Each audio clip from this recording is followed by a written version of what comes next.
ya bunuhlah iblisnya. Dengan apa caranya? Berontaklah. Jangan sampai kita dikuasai terus. Jangan sampai kita terbelenggu terus di dalam penjara-penjara iblis dan setan. Kita wajib melawan. Karena peperangan yang akbar yang ada di dunia ini bukan perang-perang fisik itu. Perang-perang fisik itu kan hanya perang-perang bohongan. Sesungguhnya hakikat perang itu yakni di dalam setiap dada manusia memerangi hawa nafsunya sendiri, memerangi dirinya sendiri. Itulah peperangan yang akbar. Itulah peperangan yang agung. Bila kita memenangkan peperangan itu, maka Maha akbarlah Allah di dalam hati kita. Maka Maha agunglah Allah di dalam hati kita. Maka Maha mulialah Tuhan di hati kita. Maka Maha sucilah Tuhan di hati kita. Maka apapun yang dikerjakan oleh manusianya, bila Allah sudah hadir di dalam hatinya, maka manusianya selalu diutus dan diutus oleh Tuhannya. Manusianya selalu dirasuli oleh Tuhannya. Manusianya selalu disuruh oleh Tuhannya untuk bergelar di alam dunia ini. Maka dari itu terciptalah Rabbana atina fid dunya hasanah wa fil akhirati hasanah wa qina adzabannar. Hatinya sudah berakhir dari penjajah-penjajah iblis dan setan. Hatinya sudah berakhir menjadi budak-budak iblis dan setan. Maka akan bertemu dengan bulan suci Ramadan. Hatinya selalu suci dari yang selain Allah. Bila hatinya sudah suci, maka apapun yang dikerjakan semuanya maha suci. Karena yang berperan bukan manusianya lagi, akan tetapi Tuhannya lah yang memerankan dirinya atas segala apa yang diperankannya. Bila sudah Tuhan, bila sudah Allah yang memerankannya, maka dalam hati kita tidak ada kontradiksi lagi. Tidak jadi Musa lagi yang selalu ngeyel dengan apa yang dipandangnya. Jadi aplikasi untuk menjadi Khidir, menjadi Nabi Khidir, yakni ketika Allah sudah nyata, maka bangkitlah manusianya dari alam kuburnya. Bangkitlah manusia dari alam kemanusiaannya, dari alam fana, hijrah, pindah ke alam baqo, sehingga hatinya selalu tenang, sehingga hatinya selalu damai menghadapi kodok dan kodarnya Allah. Hatinya selalu terima ing pandum dengan apapun keadaan-keadaan yang kita alami.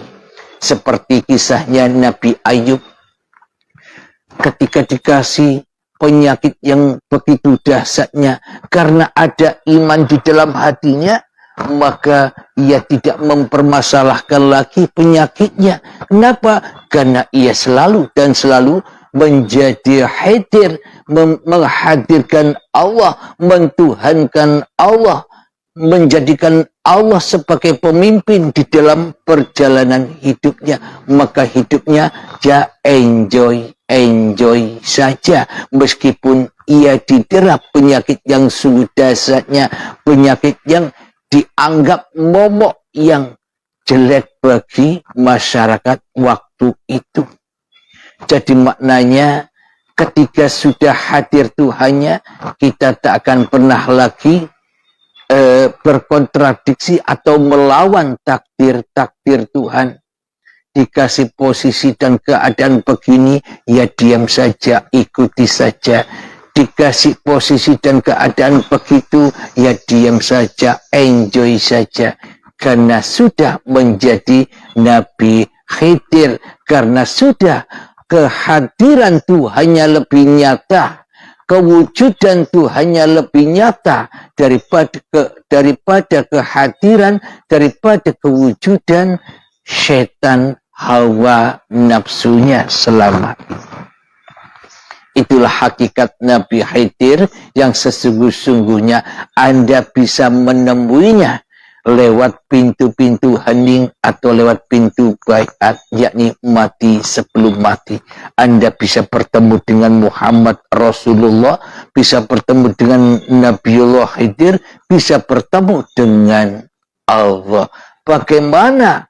Apa maksudnya bertemu dengan Allah itu? Apa maksudnya bertemu dengan Tuhan itu? Ketika diri kita sudah tidak menemui diri kita lagi, ketika diri kita sudah tak bertemu dengan kewujudan diri manusia kita lagi, ketika kita sudah tidak bisa menyaksikan diri manusia kita lagi, itulah yang dimaksud pertemuan, itulah yang dimaksud roji'un, dan itulah yang dimaksud syahadat asyhadu an la ilaha illallah wa asyhadu anna Muhammad Rasulullah. Maknanya, siapakah seluruh manusia itu? Seluruh manusia itu adalah lambang dari Muhammad Rasulullah yang hidup terus menerus. Ahmad bila mim, Ahmad yang tanpa mim, yakni Ahad. Jadi Rasul-Rasul Allah itu tidak akan pernah mati abadan abada, selama-lamanya. Sebentar lagi Anda dan kita semua, termasuk saya, sebentar lagi mati, bangkit lagi Rasul-Rasul yang baru. Anak-anak kita, cucu-cucu kita, cicit-cicit kita yang kesemuanya dihidupi oleh uripi Allah. Itulah lambang dari Nabiullah Rasulullah akan hidup terus sepanjang masa bersama Tuhannya. Untuk apa? Untuk mengingatkan, untuk menyeru kepada seluruh manusia agar manusia kembali kepada hakikat diri sejati manusianya, yakni Adam, agar nyata kewujudan Tuhannya, agar hadir selalu Tuhan di dalam benak hati manusianya. Itulah para nabi, itulah para rasul yang hanya tugasnya menyeru dan menyeru umat manusia agar manusia sadar bahwa selama ini manusia sudah dibelenggu, dihukum, dan menjadi khidirnya, menjadi Nabi Khidirnya setan yang terkutuk, yang selalu melawan, yang selalu berkhianat kepada Tuhannya. Alhamdulillahirabbil alamin. Bagaimanakah cara aplikasi untuk menjadi Nabi Khidir? Contohnya begini. Ketika akan berbuat segala sesuatu apa saja, seumpama saya akan minum, di dalam hati kita pasti ada utusan, ada seruan, wahai Halim, minumlah. Nah, sebelum kita mengambil minum, seruan itu ada, wahyu itu ada. Tergantung siapa yang jadi raja di dalam hati kita. Bila yang jadi raja setan iblisnya, wahyu itu dari setan, seruan itu dari setan untuk minum. Berarti yang diminum meskipun syariatnya air putih, akan tetapi hakikatnya itu darah dan nanah, kotoran. Kenapa? Karena kita sudah menjadi Nabi Khidirnya iblis dan setan. Yakni iblis dan setan kan tinggal di neraka. Yang diminum, yang dimakannya ya darah dan nanah, kotoran-kotoran. Hati yang kotor inilah yang dimaksud darah dan nanah itu. Bukan minum secara syariat, minum darah atau minum nanah. Maknanya racunnya hati. Meskipun kita minum air putih, di sisi Allah itu bagaikan darah dan nanah, bagaikan kotoran. Kenapa? Karena yang di sini kotor, minumnya, makannya, sholatnya, ibadahnya, apapun yang dikerjakan, semuanya serba kotor. Karena menjadi nabi khidirnya setan.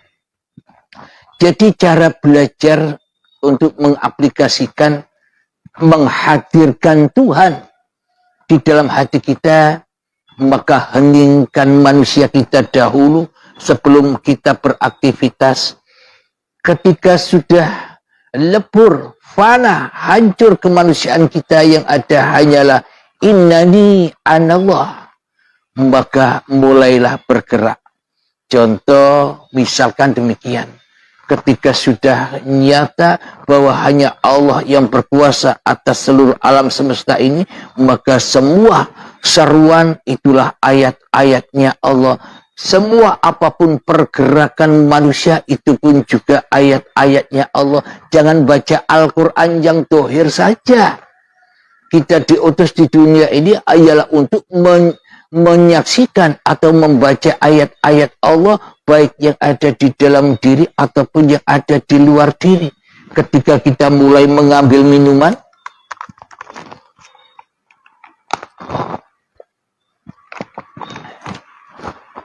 selalu kita saksikan bahwa semua itu, keadaan itu hanya Allah yang berkuasa. Innallaha ala kulli syai'in qadir. Sesungguhnya Allah berkuasa atas segala sesuatu. Apa segala sesuatu itu?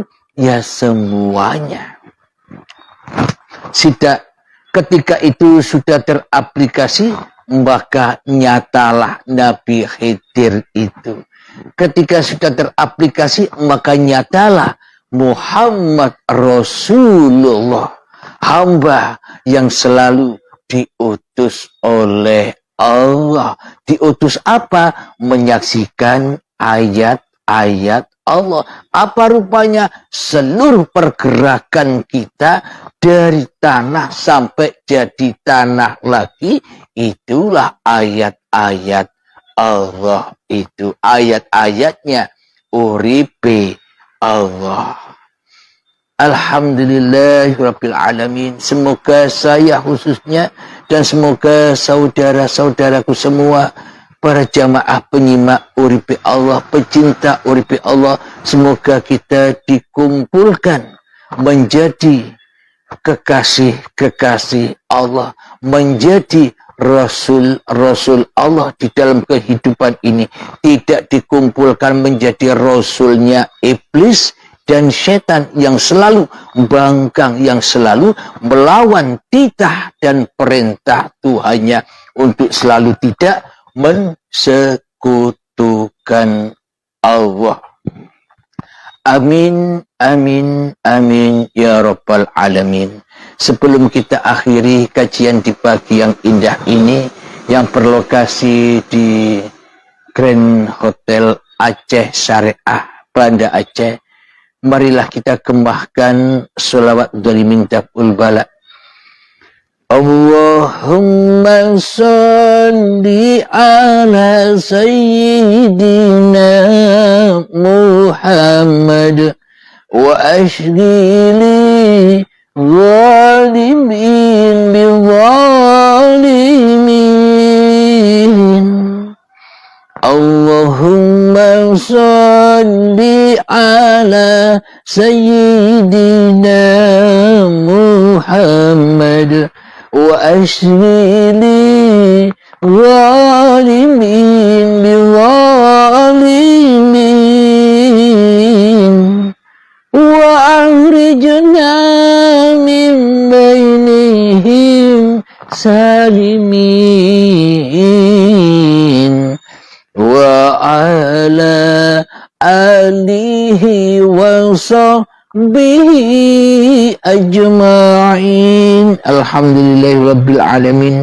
Allahumma ya qadiyal hajat, Allahumma ya mujibad da'awat, Allahumma ya rafi'ad darajat, Allahumma ya muhillal muskilat, Allahumma ya syafiyal amrat, Allahumma ya kafiyal muhimmat, Allahumma ya dafi'al baliyat. Allahumma khtim lana bil iman, Allahumma khtim lana bil islam. Rabbana atina fid dunya hasanah wa fil akhirati hasanah wa qina adzabannar. Wa sallallahu ala sayyidina Muhammad wa ala alihi wa sahbihi wasallam. Walhamdulillahi rabbil alamin. Akhirul kalam.